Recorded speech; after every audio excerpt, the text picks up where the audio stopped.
Bueno, una cosa que preparando la clase ayer me fijé, es importante que yo cuando voy diciendo muchas veces cuando se activa, por favor callaros, porque no puedo forzar más la voz,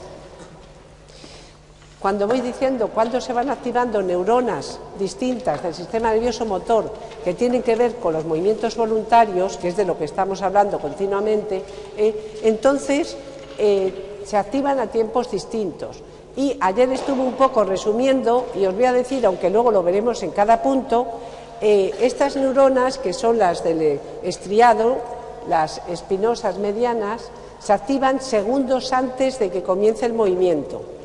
Cuando os hable luego de el área motora suplementaria, que va a ser muy importante, que es la que recibe la gran parte de información que llega de los ganglios basales para que se inicie el movimiento, esa va a activarse un segundo antes del movimiento. Y cuando la clase de hoy o de mañana, no sé cuándo podré dar eso, hablemos ya de la neurona motora que está en corteza motora y que es la que manda su axón por el tracto córtico-espinal, esa se va a activar aproximadamente 100 milisegundos antes del movimiento. O sea que vamos viendo cómo, por un orden sucesorio, todas las que están preparando el movimiento van a ir en orden de lo primero, la primera etapa que tienes que pasar, la segunda, etcétera. Bien, pues estas neuronas ya dijimos que pueden mandar sus axones al segmento interno o al segmento externo. El 50% de ellas las mandan al segmento interno y eso hace la vía directa, el otro 50% lo mandan al segmento externo, creo que lo he dicho bien, ¿no? El otro era el interno, la vía directa, y el otro 50% es al externo, en donde comienza la vía indirecta. La vía directa, yo creo que quedó clara. Ayer al finalizar la clase una persona me preguntó por esta raya. Bueno, pues esta le he puesto yo porque este esquema que está sacado del Purves tiene la deficiencia que no dice que también la pars reticulata manda información al tálamo. Es decir, el segmento interno del globus pálido solo va al tálamo, no va al colículo superior. La pars reticulata va a los dos sitios. Y entonces, como hay gente que todavía tiene esa duda, aunque lo digo de palabra y se ven las interconexiones, es para que quede claro. Luego todo esto es la animación donde vemos lo que produce la vía directa, que es aumentar el movimiento, y estábamos ayer al finalizar la clase viendo la vía indirecta. La vía indirecta, como veis, si esta es la directa, que es muy rápida, porque las neuronas que reciben las aferencias envían directamente a las neuronas que envían las eferencias, y siempre que hablo de aferencia o eferencias de ganglios basales, pues esta es la vía más corta y lo que hace es favorecer el movimiento. En la vía indirecta tenemos que interviene el núcleo subtalámico y el segmento externo del globus pálido. De este modo, como hay dos inhibiciones seguidas antes del núcleo subtalámico, lo que estamos consiguiendo es desinhibir al núcleo subtalámico, que en condiciones de reposo, como está tónicamente activo todo el globus pálido, tanto el segmento interno como el externo, el núcleo subtalámico está muy inhibido. Entonces, si lo desinhibes, como es el único núcleo que es excitatorio, va a mandar aferencias glutamatérgicas al segmento interno del globus pálido, con lo cual el segmento interno del globus pálido va a estar muy activo, mucho más que el reposo, y por tanto inhibiendo al tálamo y por tanto desfavoreciendo o limitando o impidiendo los movimientos. Bien, esto sería la vía indirecta. Y antes porque esta animación es un rollo. Antes de eso, el otro día Patricia me preguntó por la dopamina. Hasta ahora la dopamina no había entrado en juego. Y ahora que conocemos las dos vías, sí que podemos hablar cómo la inervación que viene de la pars compacta de la sustancia negra, que es dopaminérgica y que se dirige al caudado putamen. Pues bien, aunque el neurotransmisor que libera es el mismo, los efectos sobre la vía directa e indirecta van a ser distintos, porque las neuronas espinosas medianas que envían su axón al segmento interno del globus pálido tienen receptores D1. Esos receptores, cuando se une la dopamina, provocan excitación en las neuronas espinosas medianas que inician la vía directa, con lo cual, mediante la dopamina se favorece el movimiento porque se activa la vía directa. Pero es que las neuronas espinosas medianas que mandan sus axones al segmento externo del globus pálido tienen receptores D2 y el receptor D2, cuando se une a él la dopamina, produce inhibición, de modo que la dopamina está inhibiendo la vía indirecta. Si la vía indirecta disminuye el movimiento y estamos disminuyéndola, si la vía directa favorece el movimiento y estamos aumentándola, la dopamina, evidentemente, por los dos receptores, por D1 y D2, está favoreciendo el movimiento. Por eso, un enfermo de Parkinson, cuya lesión es justamente en las neuronas dopaminérgicas, aumenta su muerte celular, cada vez tenemos menos inervación dopaminérgica, a pesar de que aumenten el número de receptores dopaminérgicos, llega un momento que no pueden sostener, y esa falta de inervación dopaminérgica da lugar a la falta de movimientos que tienen los enfermos de Parkinson, como veremos luego. Con esto, esta es la indirecta, que ya está vista, y con esto ya tenemos todas las conexiones que hablamos el otro día y que yo he visto a través de la vía directa e indirecta, están aquí.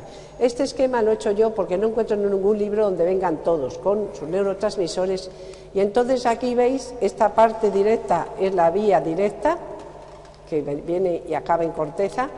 La vía indirecta tiene que venir por aquí, al subtalámico, al interno y luego a la corteza, y también tengo representado la parte que sale por el núcleo, por la parte reticulata de la sustancia negra, que si es directo irá directo al tálamo o al colículo superior, o si es la vía indirecta pues va a ser lo mismo, va a ir al núcleo subtalámico y el núcleo subtalámico a la parte reticulata, y de ahí puede ir o al colículo o al tálamo. ¿De acuerdo? Ahí tenemos todo, porque los otros esquemas, con el afán de ser más didácticos, se le van eliminando partes. Realmente esto es toda la circuitería que tenemos, por lo menos la más importante. Ayer ya hablamos de la sugerencia de Schulmeyer y vamos a ver hoy los circuitos que tienen una función específica, porque nosotros, cuando hablamos de todas las aferencias que recibe los ganglios basales, para la actividad motora no se necesitan todas, y según de qué actividad estemos hablando, oculomotora, del cuerpo en general, o la parte que puede ser afectiva o de memoria, van a ser circuitos distintos. El circuito evidentemente más importante es el circuito motor, y este circuito motor comienza con aferencias que vienen, y fijaros, porque para que lo aprendáis más fácilmente, son exactamente las mismas cortezas que mandan aferencias en el cerebro-cerebelo, que son la parietal, la somatosensorial y las tres cortezas motoras. Esas mismas cortezas que eran importantes para el plan táctico del movimiento van a ser importantes para el plan estratégico, de modo que las mismas cortezas que mandan directamente al córtico cerebelo son las que mandan al caudado en este circuito, que es el que va a controlar los movimientos, el plan estratégico de los movimientos. De modo que es el putamen, no es el caudado, ya lo dije el otro día, que el caudado está relacionado con otras funciones que ahora veremos y también con movimientos de ojos, y el putamen es el que está encargado de controlar o planificar, mejor dicho, movimientos estratégicos voluntarios. En la estrategia, mejor dicho, de los movimientos voluntarios. Total, que a través de las dos vías esto va a ir al tálamo, concretamente a estos núcleos que son el centromediano y el ventrolateral, y de allí se dirige a las dos cortezas premotoras, al área motora suplementaria y a la corteza premotora lateral. De modo que algunos autores piensan que sería el momento en que dicen ya, porque anteriormente esta corteza ya está preparada para hacer un movimiento, pero sigue sin decidirse qué movimiento se va a hacer. Pues bien, quien presenta el plan estratégico es los ganglios basales, y entonces ya mandan la orden que va a ser el movimiento de frenar, que damos ayer, en lugar de acelerar. De modo que aquí ya llega la orden motora de que va a ser el movimiento A, que implica músculos distintos que si fuera el B. Bien, pues este circuito motor, ¿qué funciones tiene? Pues las funciones más o menos, por supuesto, es el plan estratégico, y funciones que vienen en los libros, yo todavía las tengo en interrogación, forman parte de la patología. O sea, que las funciones que les aplican son funciones que, como ven que hay patología de esas, da síntomas, la falta de ello, entonces dicen, pues es importante para que se inicie el movimiento. Pues sí, Es importante porque si no hay plan estratégico no lo inicias, o sea que es evidente. Y además lo ven porque el enfermo de Parkinson, que tiene una acinesia enorme, tiene un retraso enorme en el comienzo de movimientos, es más, tiene muy pocos movimientos porque hay muchos que no los pueden iniciar, y cuando tú a un enfermo de Parkinson le dices que haga algo, va a tardar mucho en iniciar el movimiento si lo hace.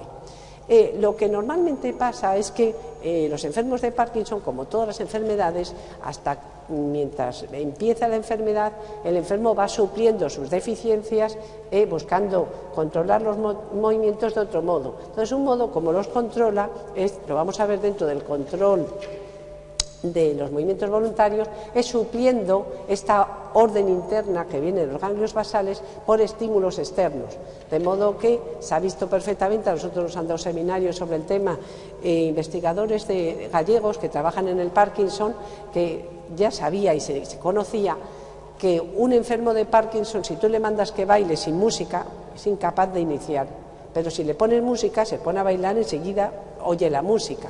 Es decir, que un estímulo auditivo favorece el inicio del movimiento. Lo mismo pasa a un enfermo de Parkinson, le dicen que ande y no anda, le pones delante de un paso de cebra donde ve en el suelo las líneas le hacen iniciar el movimiento. Es decir, que estímulos auditivos o visuales suplen el inicio del movimiento que no llega a esa orden de los ganglios basales. De modo que ellos, en muchos casos, van, digamos, cambiando esta falta de orden que llega a los ganglios basales por estímulos externos. De hecho, cuando nos presentaron este tipo de seminarios, nos presentaron de dos tipos, unos visuales y otros auditivos. Se estaban buscando ritmos que se le pudiera poner a la persona en la oreja que le permitiera iniciar los movimientos, porque veían que cada enfermo le iba bien, a unos mejor un ritmo y a otros otro.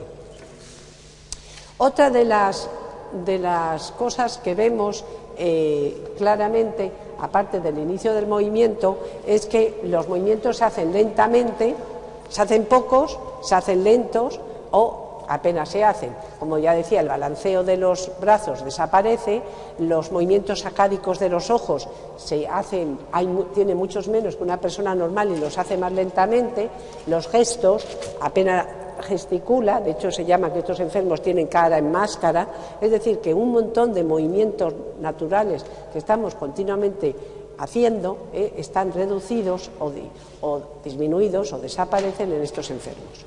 Con lo cual, todo ello forma parte del circuito motor. Pero los ganglios basales tienen otras funciones. Entonces, tienen la función, aquí antes estaba el circuito motor, pero esta mañana la he modificado. ¡Uy, qué mal se lee eso! No lo esperaba. El circuito motor, he puesto aquí el óculo motor, que no lo teníamos escrito, está el circuito prefrontal y el límbico. De modo que la corteza que activa estos circuitos son distintas y las zonas del caudado y del cuerpo estriado son distintas. Vamos a empezar con el circuito oculomotor, que es el causante de los movimientos sacádicos de los ojos. Este circuito depende de la corteza frontal, que manda aferencias al caudado, esto ya lo habíamos dicho, y del caudado, bueno, lo sabéis, esto es la pars reticulata de la sustancia negra, y de ahí la dirige al colículo superior. Y fijaros que aquí ya no tenemos la vuelta a la corteza, porque el destino es el colículo superior, que va a ser el que va a favorecer para que se produzcan los movimientos. De modo que este circuito oculomotor tiene que ver con los movimientos sacádicos y cómo los ganglios basales van a dirigir o a permitir qué movimientos sacádicos se realizan. Claro, aquí no es pálido, aquí es la pars reticulata de la sustancia negra.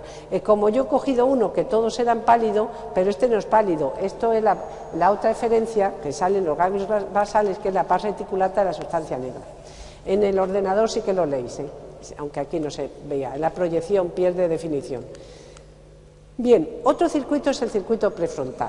La corteza prefrontal es una corteza en donde, además de que trabaja sobre decisiones y tiene la inteligencia abstracta, donde, digamos, pensamos o decidimos sobre qué es lo más conveniente ante cada cosa que nos ocurre.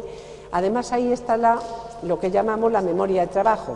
Y la memoria de trabajo, ya hemos dicho que es una memoria a corto plazo en donde almacenamos una serie de cosas que nos interesan para lo que vamos a hacer.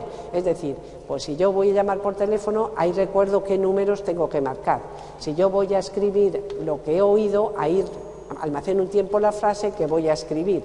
Y así sucesivamente. Si yo voy a estar operando a un sujeto, ahí almaceno dónde están el bisturí, las tijeras y todos los utensilios que yo voy a utilizar.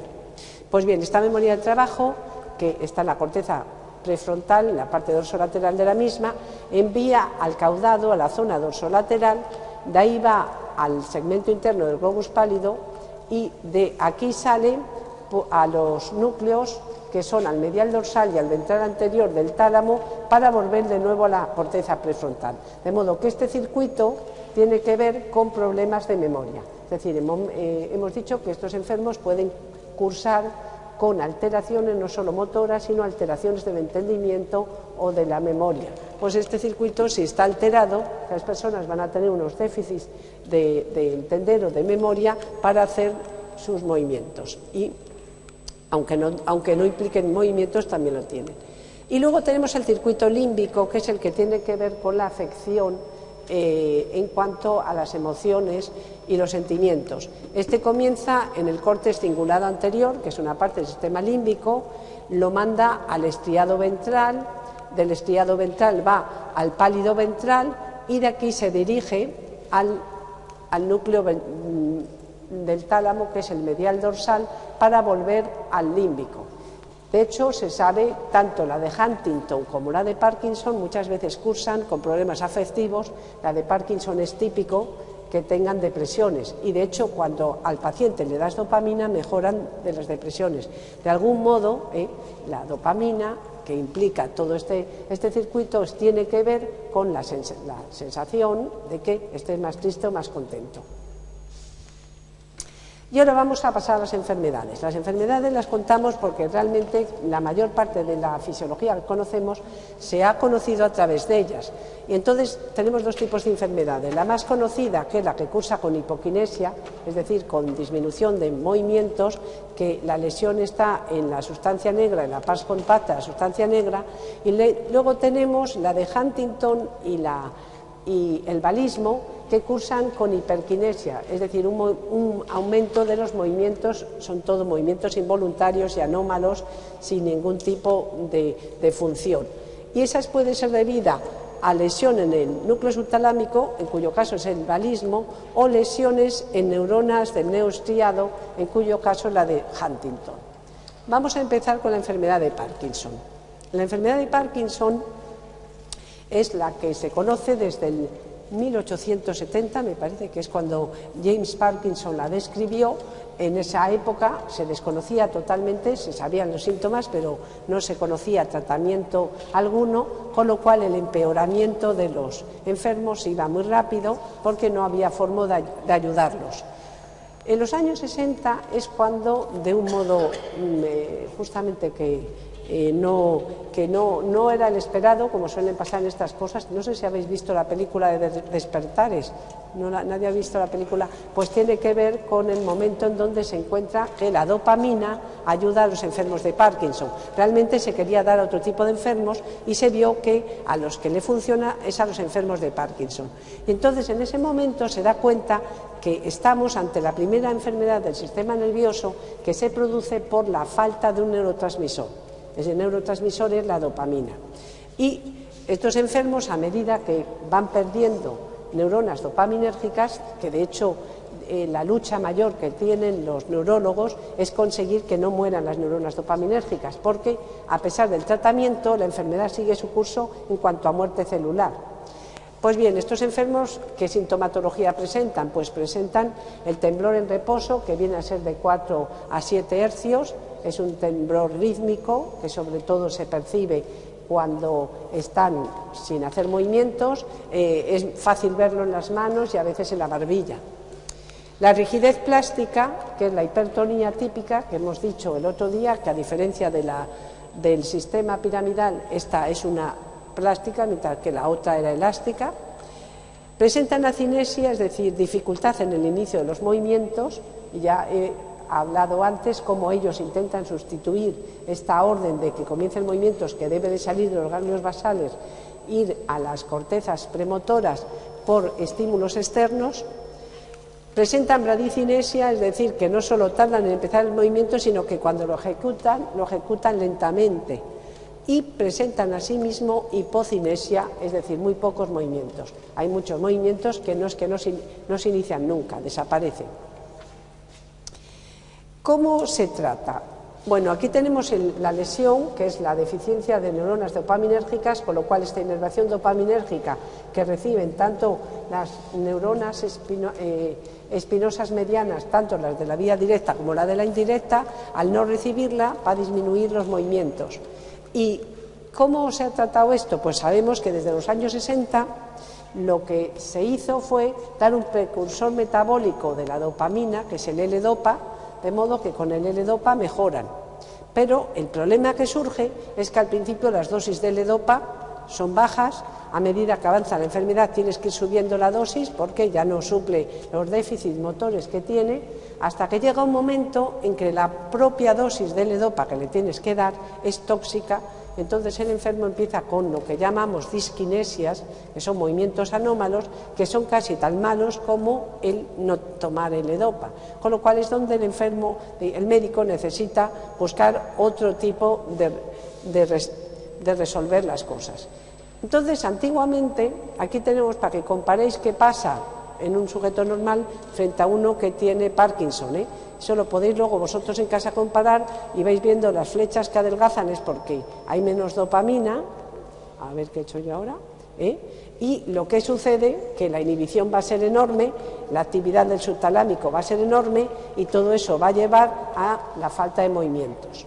Pues bien, una de las cosas que empezaron a hacer, pues yo creo que por los años 50 o 60, es la palidotomía. Es decir, aquí es un tratamiento ya quirúrgico, cuando la L-Dopa no funciona bien, entonces lo que deciden es que si le cortan las eferencias que salen de los ganglios basales, disminuye esta inhibición tan enorme que tiene el tálamo y puedes mejorar la sintomatología. Y de hecho, así disminuye el temblor y parte de la rigidez, pero la bradicinesia no se resuelve. Otro método quirúrgico que también se usa es lesionar el núcleo subtalámico para que no esté excitando la parte eferente, que es inhibitoria, y disminuir o paliar, en cierto modo, la disminución de los movimientos. En los años 90 es cuando comenzó un nuevo tipo de tratamiento que luego se dejó, que fue implantar en cerebro células dopaminérgicas procedentes de fetos. Yo personalmente, cuando se hizo, estaba en Inglaterra y hubo una serie de programas de la BBC en donde explicaban cómo se hacía, te enseñaban enfermos antes y después del tratamiento, y todo era porque había un problema ético muy grande donde había gente que se oponía, e Inglaterra fue el único país que dio permiso para que se hicieran, en el resto de los países no se dio permiso por el hecho de usar células fetales. Los efectos sobre el paciente son impresionantes, yo lo pude ver, te enseñaban el paciente antes de la operación y después, y un paciente que tenía que ser atendido para todo porque ya no podía ni lavarse él mismo, y al final el paciente jugaba al tenis y hacía cualquier acto motor como una persona normal. Se dejó este tratamiento, yo exactamente no sé por qué, he intentado hacer una búsqueda bibliográfica y no la sé, pero yo tengo la sensación que en parte puede que venga porque estas células fetales pueden tener el problema de que a la larga te den cánceres y tumores. Entonces, ahora mismo la búsqueda, aparte de medicamentos protectores, que todos los enfermos de Parkinson toman varios, medicamentos que se sospecha, no se está segura, que disminuyen la muerte celular de células dopaminérgicas, pues por si acaso se lo dan a todos, para que avance la enfermedad más lentamente. Pero aparte de eso, lo que se pretende, y es donde hay mucha investigación y bueno, yo he visto algunos resultados parciales que son prometedores, es encontrar célula madre de célula dopaminérgica, a ser posible que sea del mismo paciente para que no haya rechazo, y esa es la que tú le implantas y sustituyes la muerte celular por células dopaminérgicas que ya secretan y las tienes ahí. Hay otro tipo de tratamiento que, bueno, ya no sé, que gusta a los médicos, a mí la verdad que no me gusta, es la estimulación profunda que le implantan unos electrodos que están estimulando a nivel de ciertos núcleos del caudado y creo que es a nivel del núcleo, no, creo que en el pálido, creo que es, bueno, en una zona, no me acuerdo ahora bien, aunque he oído la charla ahora no me acuerdo, que tiene esa finalidad también. Lo que pasa que los resultados no son muy buenos. Los investigadores dicen que porque se hace cuando el enfermo está muy mal, pero yo sinceramente no me gusta el tratamiento ese. Bien, vamos al corea de Huntington. El corea de Huntington es una enfermedad de los ganglios basales que cursa con hiperquinesia. Esta enfermedad es una enfermedad genética, hereditaria, por tanto, autosómica dominante, pero el problema que tiene es que no aparece hasta los 50 años cuando el paciente ya ha tenido hijos, con lo cual pues, lo pasa que le transmite la enfermedad a sus hijos. ¿Qué ocurre? Pues cursa con demencia, pero la demencia también dicen que es debida a degeneración de neuronas de corteza, cursa con movimientos involuntarios, que son los movimientos coreicos, que aquí un poco te hace una idea de cómo son, donde hay movimientos fuertes de la cara, de los músculos de la cara, de músculos de los miembros, sin ningún orden ni concierto, y que además sin ningún tipo de ritmo. Y luego estos enfermos suelen cursar con hipotonía. La lesión es a nivel, como he dicho antes, de las células espinosas medianas del cuerpo estriado y la mayor parte de los autores dicen que son concretamente las que envían las eferencias a la vía indirecta, es decir, las que van directamente al segmento externo del globus pálido, y eso explicaría el aumento de movimientos anómalos. Yo no lo sé si lo explica así o lo explica, pero en cualquier caso están desbalanceadas la vía directa con la vía indirecta. Aquí teníamos el ejemplo que podéis comparar como antes, en donde lo que ha disminuido es esta vía frente a la directa, con lo cual lo que está pasando es que el núcleo subtalámico va a estar muy inhibido y por tanto van a estar muy inhibido el segmento interno del glóbulo pálido, que inhibe muy poco al tálamo, y la salida del tálamo va a ser muy importante, con lo cual va a favorecer movimientos. Esto sería, si queréis comparar entre uno y otro en casa, los he puesto seguidos con el fin de que paséis adelante y atrás. Y vamos al último, que es al valismo o hemivalismo, porque normalmente suele pasar en un hemisferio y en el otro no, porque es cuando mueren las neuronas del núcleo subtalámico. Normalmente esta lesión se produce por accidentes vasculares, en un ictus, por una hemorragia o un coágulo, hay falta de riego en el núcleo subtalámico, mueren estas neuronas, entonces al morir, si es en uno de los dos lados, tiene semivalismo, de modo que va a haber unos movimientos de la musculatura proximal en uno de los dos lados, dependiendo del núcleo subtalámico que ha sido lesionado.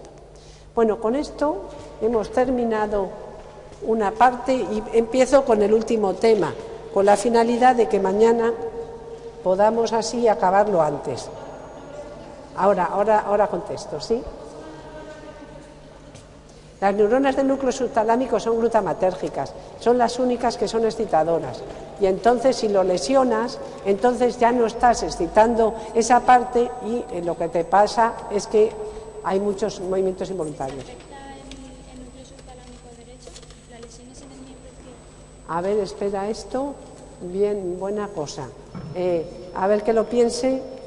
¿Hay decusación o no hay decusación? Eso lo tenéis que saber vosotros con anatomía mejor que yo. Si se lesiona, dice el núcleo subtalámico derecho, ¿en qué parte del cuerpo? Tiene que subir a la corteza, pero ¿a qué corteza sube? ¿A la contralateral o la ipsilateral? La verdad que yo ¿a cuál sube? No lo sé, yo no lo sé, así me habéis pillado, eso no lo sé.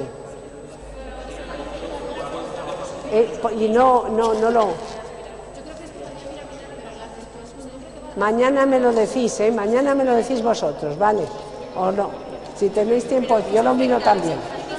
no me doy cuenta, todo depende si... Yo creo que será contralateral, yo diría que es contralateral casi segura, pero que el único caso en que no es contralateral, ¿sabes por qué va a ser contralateral? Porque el cerebelo no lo es, porque él mismo manda la vía que baja directamente a médula espinal pasando por tronco, y en el otro no, todo va a corteza. Yo creo que va a ser contralateral casi seguro, ¿eh? Porque en el cerebelo, a ver, no me hagáis esforzar mucho la voz, el cerebelo no es contralateral porque él mismo manda a tronco y de tronco a las motoneuronas de la médula espinal y por eso va ipsilateral. Pero todo lo que conecta con ganglios, con tálamo, todo se decusa. Yo casi juraría que es contralateral, pero nunca digo nada segura, ¿eh? Yo no lo he mirado y a mí no me gusta hablar de lo que no estoy segura. Yo, si me lo pusiera en un examen, diría que es contralateral, pero para asegurarme no lo he leído ni sé, así que no. Bueno. Vamos a empezar con el control de los movimientos voluntarios. Este tema es el que ya cierra todo y en cierto modo integra todo lo que hemos visto hasta ahora. Entonces, la primera parte, lo que me gusta diferenciar entre un movimiento voluntario y un movimiento reflejo. Entonces, un movimiento voluntario es un movimiento que quieres un fin y este fin lo puedes realizar siguiendo distintas estrategias. Fijaros que un movimiento reflejo es una cosa cerrada, que naces con ella, nunca cambia. Movimiento voluntario, tú, si lo que quieres es comunicarte, pues puedes comunicarte hablando, escribiendo, por gesto. Si quieres comunicarte escribiendo, puedes escribir con la mano y los dedos sobre un papel, con un lapicero y un papel, o puedes escribir en la pizarra con una tiza, en cuyo caso mueves el hombro y el brazo, o puedes escribir en el ordenador y mueves los dedos. Es decir, que con movimientos distintos estamos cumpliendo el mismo fin. Esa es una cosa muy clara entre un movimiento voluntario y un movimiento reflejo.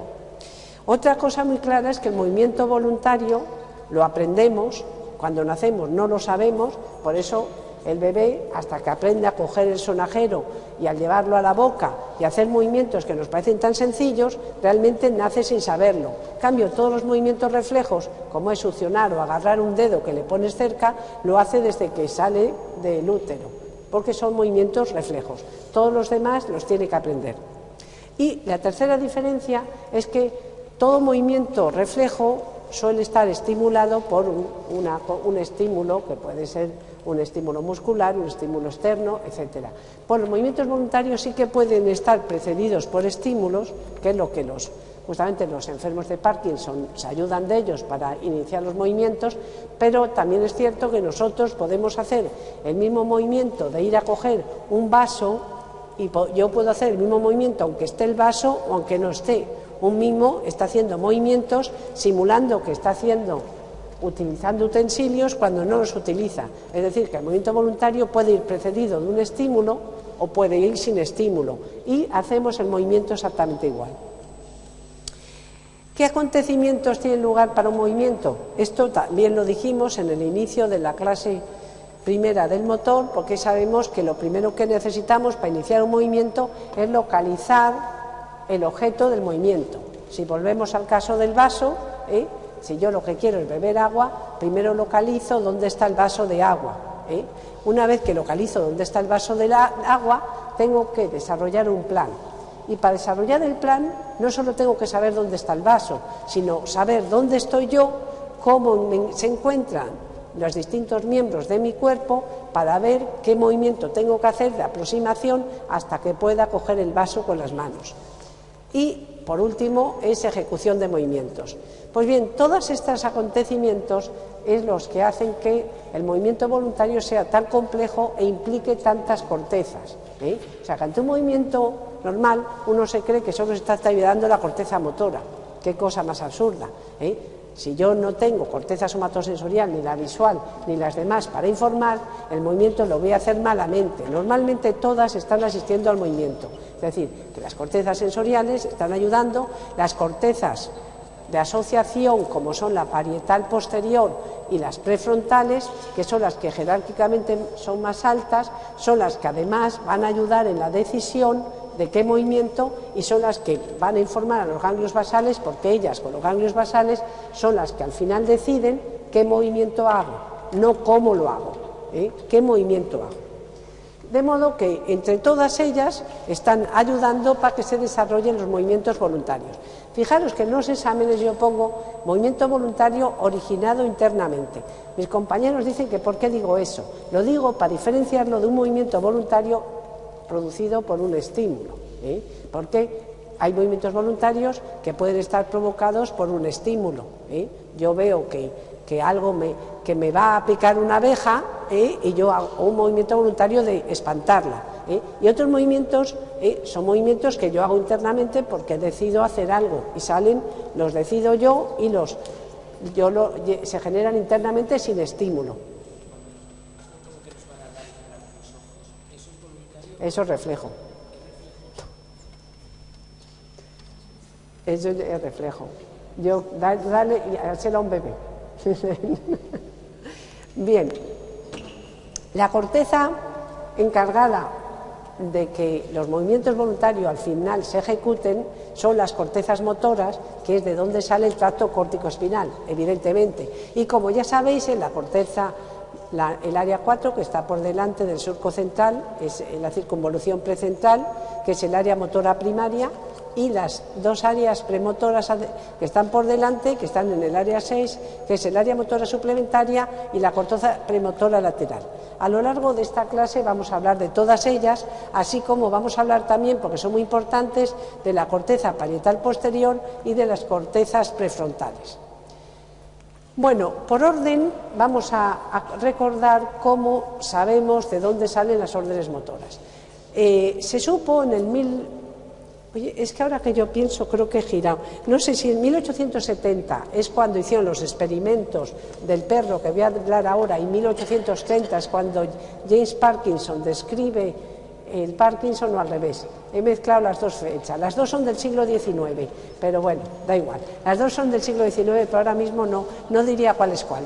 Yo creo que la 1870 es esta, que es previa a Penfield, es previa a Penfield, es decir, que entonces, experimentando con perros, un investigador de la época vio que si estimulaba en el área 4 correspondiente de los perros, se producían contracciones en músculos contralaterales del cuerpo. Y es en ese momento cuando se conoce cómo las cortezas motoras van a ejecutar sus movimientos justamente en el hemicuerpo contralateral a donde está la corteza motora. Y eso sí que ya en humano lo vio claro Penfield.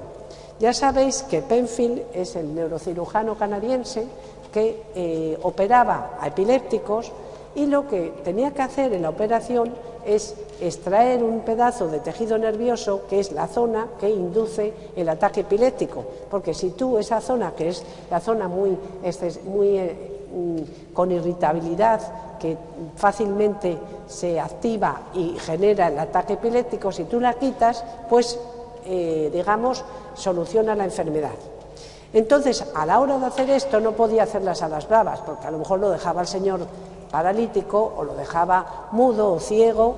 Entonces, para ello, antes de lanzarse, y lo siguen haciendo hoy en día en los tratamientos de enfermos epilépticos, yo tengo un antiguo doctorando que está en Inglaterra, trabaja con epilépticos y ayuda en la parte del tratamiento, pero también está presente en las operaciones.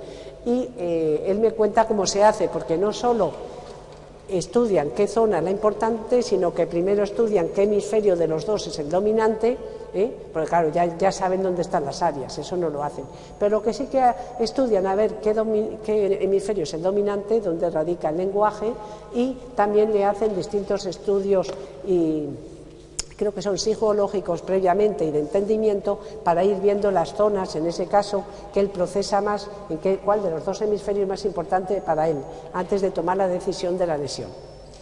En este caso se sabía menos, hoy en día apuntan más fino, y entonces lo que él hacía es que iba estimulando distintas zonas de corteza. Entonces, gracias a eso, él cartografió la corteza somatosensorial y también la corteza motora primaria. Entonces, lo primero que se nota es que son paralelas. Primero, son isométricas las dos, como veis, hay unas zonas más representadas que otras, y luego resulta que la zona de la cabeza coincide con la zona de la cabeza, en el caso del somatosensorial, la zona de la mano también, la zona del resto del tronco también. ¿Esto qué significa? Pues como vamos a ver en esta clase, gran parte de los movimientos, a medida que se desarrollan, no solo se van a desarrollar por información que le viene, en algunos casos, directamente de los receptores de las vías somatosensoriales, que muchas de ellas, ya os he dicho, sobre todo la propioceptiva, lleva información directa a corteza motora, sino que ambas cortezas se van a estar mandando información, de modo que cuando yo estoy haciendo la aproximación para coger un objeto, la corteza somatosensorial que me informa de qué ocurre en mis dedos, está informando a la corteza motora que controla los músculos con los cuales voy a agarrar yo este aparato para que se realice bien la función. Con lo cual es interesante que sean vecinas, porque así van a controlar mejor cada una de ellas los movimientos que se están desarrollando. Lo mismo podríamos decir para el habla, la propia propiocepción de los músculos del habla va a estar informando a la corteza motora de cómo se está desarrollando y qué necesitas ahora mover para seguir articulando las palabras.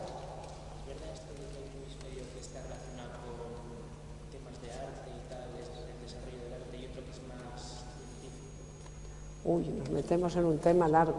Desde luego es asimétrico el cerebro, y eso ya se empieza a ver por el lenguaje, porque el lenguaje está en un hemisferio, normalmente siempre es el mismo, y hay personas que lo tienen cambiado, y que ese es asimétrico para más cosas, pero ahora ya tanto como eso del arte me cuesta, porque realmente si estamos a nivel visual, tú ves que cada corteza occipital va a procesar la mitad del hemicampo, y entonces me extraña, porque yo no tendría arte para una parte del campo visual y no para la otra. Sí, tendría más sentido con el auditivo, que procesan lo que viene en los dos oídos, pero ahí date cuenta que las cortezas secundarias y terciarias van a estar muy relacionadas, sobre todo para el hemicampo que llega a la información, así que me cuesta. Hemos dicho que no son simétricos los dos hemisferios, sí. O sea, que decir, el área del lenguaje está en los dos. No, el área del lenguaje la tenemos normalmente en un hemisferio o en otro. Entonces, no, y el auditivo y tal, o sea, está en... Lo demás sí, pero el área del lenguaje no. Y hay más áreas, lo que pasa que no da tiempo, eso entraría si tuviera más horas, pero os contaron la simetría. A ver que me acuerde, creo que está en la derecha. ¿Está en la derecha? Está en la izquierda, sí. Pues oye, pues porque son asimétricos, Lo que pasa que no significa, o sea, es igual que porque una persona es diestra y otra es zurda, pues es lo mismo, Somos la mayor parte de las personas diestras, con lo cual hay asimetría en nuestras cortezas motoras, ¿de acuerdo? Nuestra corteza motora que controla el brazo derecho no es igual que la que controla el brazo izquierdo, porque desde que nacemos tendemos a hacer las cosas con la derecha, las más complejas. Pues lo pasa igual con el lenguaje, son los dos actos motores. El que seas diestro es lo mismo que el lenguaje, ¿de acuerdo? De modo que, en cierto modo, estamos en lo mismo. Y de hecho es igual, el diestro está a la izquierda, pues en la izquierda está la de Broca. Y entonces, cuando fuimos a ver el lenguaje, hicimos 44, 45, esos son los que están cambiados, o sea, los que solo están en un hemisferio. Hombre, ya no me preguntes tanto, que yo ya donde no estoy segura no quiero, eso ya no te sé decir, ahora mismo no te lo sé decir. Dime, es que querría continuar un poquito para dejarlo para mañana, bueno, a ver.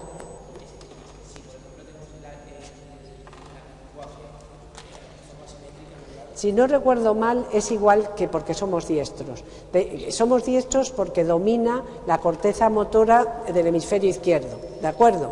Los que somos diestros, los que sean zurdos es lo contrario. Pues el área de Broca está en el mismo sitio que por ser diestro, con lo cual está en la izquierda. Pero no todas las personas somos iguales, por eso le hacen este test de la mitad para ver en dónde él procesa eso, porque no todos somos iguales, hay gente que lo tiene al revés, por eso están los zurdos, los zurdos están por eso. ¿Y qué va antes? ¿El ser diestro y con ello, o sea, somos diestros porque tenemos la corteza motora derecha más desarrollada o al revés? Como somos diestros se desarrolla más rápido. Yo creo que es genético, o sea que naces ya diestro, Otra cosa es que a muchos zurdos, a base de entrenarlos, consiguieron que fueran diestros.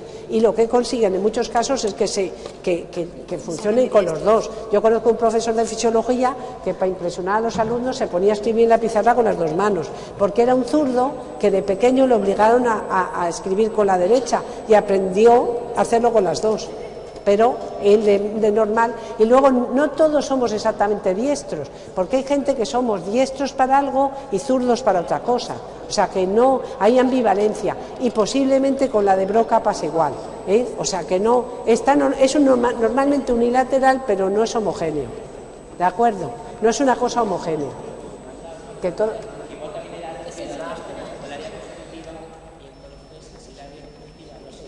Pero el área cognitiva son todos.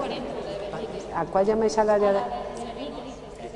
Esa es la del lenguaje, pero ¿por qué la llaman? De comprensión, pero no cognitiva, ¿vale? Es que, perdona, pero es que eso es comprensión del lenguaje. Cognitivo en inglés es de todo. O sea, si una persona... es conocimiento. O sea, tú no eres cognitivo cuando has perdido el conocimiento. Si no eres cognitivo, pero eso es conocimiento del lenguaje. Vale, pero no me digas cognitivo porque me dejas. Bueno, vamos a ver si sigo un poquito más adelante, por favor. Vosotros sois los expertos en anatomía, ¿no? Pues os veo discutiendo el tema. No, es que estamos hablando de Broca. Vale. Bueno, yo creo que era igual que lo del diestro, es igual. Que la de Broca está en la izquierda. Sí. Generalmente, no en todo el mundo, porque pasa igual que el diestro, no todos somos diestros.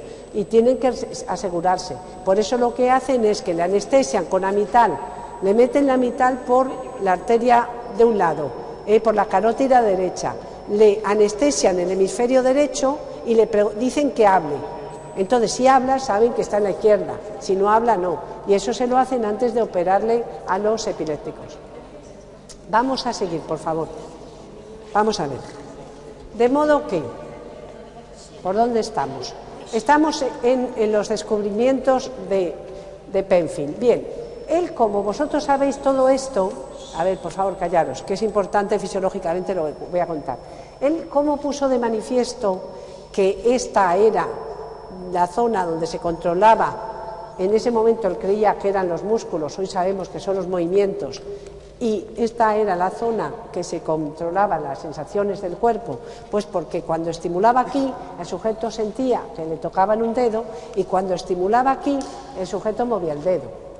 Y lo que él notó cuando estimulaba la corteza motora, que con intensidades muy pequeñas, un estímulo con una intensidad muy pequeña, conseguían movimientos simples. Es decir, movimientos discretos de una articulación. Hay en muchos libros que vienen diciendo que de un músculo. No, eso es mentira, es de una articulación, porque como veremos, ya os lo voy a decir varias veces, porque quizá lo leéis en libros que están anticuados, que lo dicen mal, y cuando se hizo esta representación se pensaban que era una representación de toda la musculatura. No, no. Ahí están representados todos los movimientos y en cada movimiento implica más de un músculo, con lo cual lo que tú ves es movimiento. Pues bien, entonces, cuando estimulan aquí se producen movimientos simples. Mueve un dedo, mueve la muñeca, mueve otro dedo, etcétera. Cuando estimulan a nivel de las cortezas premotoras, también vio que había una cartografía. Y había dos, una en el área motora suplementaria y otra en la premotora lateral. De modo que vio dos homúnculos más, y era porque cuando estimulaba esas áreas, esas zonas de corteza del área 6, tenía que usar estímulos de más intensidad, lo cual indica que es polisináptica la vía, y lo que se producía era distinto a cuando estimulaba la corteza motora primaria. Si cuando estimulaba la corteza motora primaria con intensidad muy baja tenía un movimiento simple, cuando estimulaba las cortezas premotoras tenían movimientos complejos, y para conseguirlos tenía que estimular más, con más intensidad. Y en concreto, cuando estimulaba el área motora suplementaria, los movimientos eran bilaterales. De modo que las dos son complejos, y las del área motora suplementaria, además de que son complejos e implican más de una articulación, los movimientos son bilaterales. Entonces Penfield dijo, estas cortezas son las cortezas de los movimientos habilidosos y la otra es la corteza de los movimientos simples. Es la idea que quedó. Hoy en día sabemos que cuando lesionas el área 4, muchos movimientos que se producían cuando estimulas en el área 6 se dejan de producir, con lo cual realmente esos movimientos se están estableciendo a través del área 4. Otros pueden salir directamente del área 6 por el tracto córtico-espinal.